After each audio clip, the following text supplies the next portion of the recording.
I was born the ugliest girl in the entire capital. My furious mother crushed 100 pounds of pure gold into paste every single day just to slather it on my hideous face. She called it the ancient golden therapy needing only 81 days to give me a brand new life. By 18, I became the most stunning beauty in the capital, with every handsome scholar begging for my hand. But my mother suddenly married me off to a cursed, noble family for a healing ritual. On day 1, my mother-in-law choked on medicine, and the old Marquis tripped and died. On day 2, my sister-in-law drowned. Within a month, the entire estate was wiped out, leaving only me and the young Marquis alive. Terrified for his life, the young Marquis tried to divorce me that very night, but the Emperor suddenly sent him to the border. Sure enough, 2 weeks later, they brought back his corpse. As a merchant's daughter, I naturally became the sole ruler. But before I could even celebrate, assassins broke in that night. "She's the jinx who cursed the Marquis's family to death," one hissed. "Not that you need to know who we are before we end your life." Scream all you want. No one is coming to save you. Help! Help somebody save me, Leave them to me. Madam, run quickly. Accept your fate. You have nowhere left to run. No, I'm so scared. Help me, help me, help me. Ha ha.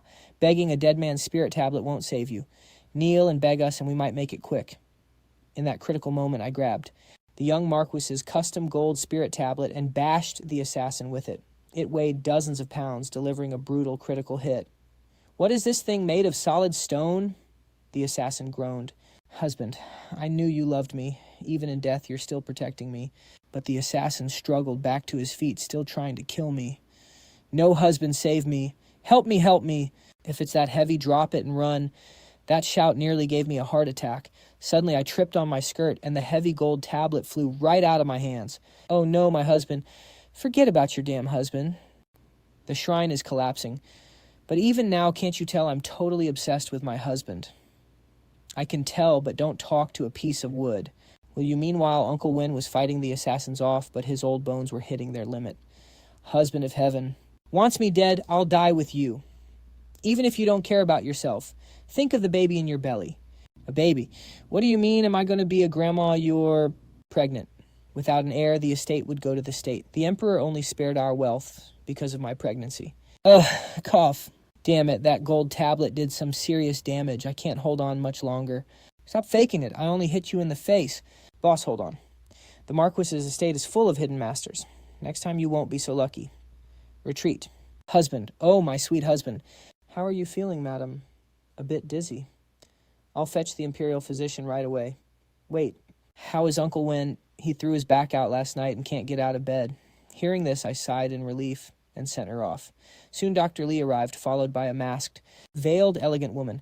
"Madame, this is my niece, Susu." "Greetings, madame," she murmured. "She may be young, but her medical skills are on par with mine. Since you are a lady, some matters might be awkward, so I took the liberty of bringing her to assist you." I nodded slowly. Since Dr. Lee recommended her, I trusted her. Women have low status here. So if she wanted to build a career, I was happy to help. "Madame, you are strong, and the baby is perfectly fine. Just keep your diet light today. Make sure to consult us before eating anything." Of course, but my morning sickness was brutal. I couldn't even stomach my favorite peach cakes. The only thing I craved was the sour pear paste made by my late sister-in-law, Pei Susu.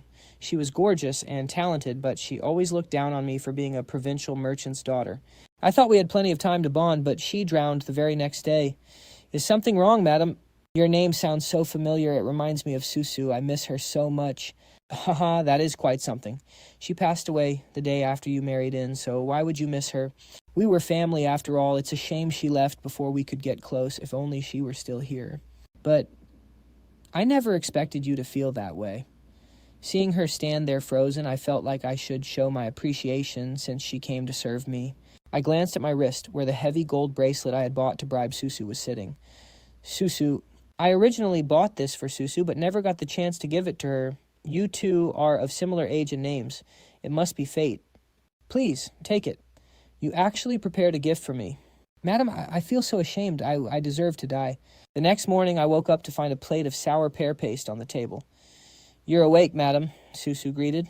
"Miss Susu heard you had no appetite, so she made you some snacks. This pear paste is a stroke of luck." She went to the kitchen and stumbled upon the secret recipe Miss Susu had hidden away. It tasted exactly like the one Susu used to make. With her cooking for me, my appetite returned and I slept peacefully. Still, I kept my habit of visiting the family shrine every night. Now that the shrine is destroyed, I have to pay my respects here in this side room, not just to the young Marquis, but to everyone in this estate. I treat all our ancestors equally, wrapping every single one of their tablets in gold. You must protect this child and let them be born safely. My love, if your spirit is watching from above, please watch over our baby. Looks like we need to rebuild the ancestral hall quickly. If we stay squeezed in this tiny room all day, our ancestors won't even be able to bend their backs even as ghosts. So the very first thing you worry about is their memorial tablets. How much did they pay you? I will double it. No way. I am an assassin with professional ethics. Once I take a job, I never betray my client. Besides, look at all this gold sitting right here. This is more than enough. Then what will it take for you to spare my life? And by the way, profiting off the dead is wrong. But do not worry. I have my own rules. I do not kill women and children. Wait, didn't you try to kill me 2 weeks ago? I might act a bit tomboyish, but there is no way I do not look like a woman. Well, because now you are a woman with a child, right? Oh, right, a woman and a child. Wait, I am not even hurt. Unbelievable. I actually suspected someone with this low of an intelligence of being a spy. Since you are not going to kill me, what are you doing here tonight? Well, since I am not killing you, my contract is ruined, but you look like you have got serious money. Why don't I just work for you? Think about it. Finding a bodyguard as good as me is not easy. It is not easy. Fine. If you can actually protect me, I will pay you whatever you want. By the way, I still do not know your name.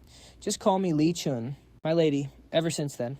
Li Chun became my personal bodyguard. He turned out to be incredibly attentive, constantly bringing me water and tea, and even helping me manage my wealth.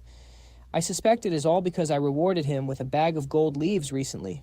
As for Susu, her reaction to his arrival was not a surprise at all. Still, she always looked at Li Chun with absolute disgust. My lady, the craftsman, says the items you ordered have arrived. Would you like to see them now? Yes, hurry and have them bring the items in. What did you order? Without an ancestral hall, I could not rest. I have been having it restored, and it is finished now. But leaving just a cold, lifeless memorial tablet felt wrong. To make sure our child knows exactly what their grandparents and father looked like when they grow up, I made a glorious decision to honor our ancestors. As long as I attach these heads to the tablets every time my child pays respects to a family member, they will know exactly what they looked like, and I can also engrave their faces deep into my own mind. This way, they are still here to keep us company. Otherwise, how on earth would the craftsman know what the Marquise's family looked like?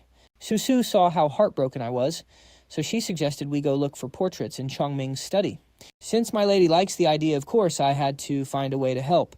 Look at this. Isn't it wonderful? The old Marquis was the head of the house, so his head was the most expensive. I even had precious rubies placed in his eyes. It really looks exactly... Accept your fate. You have nowhere left to run. No, I am so scared. Help me, help me, help me, help me.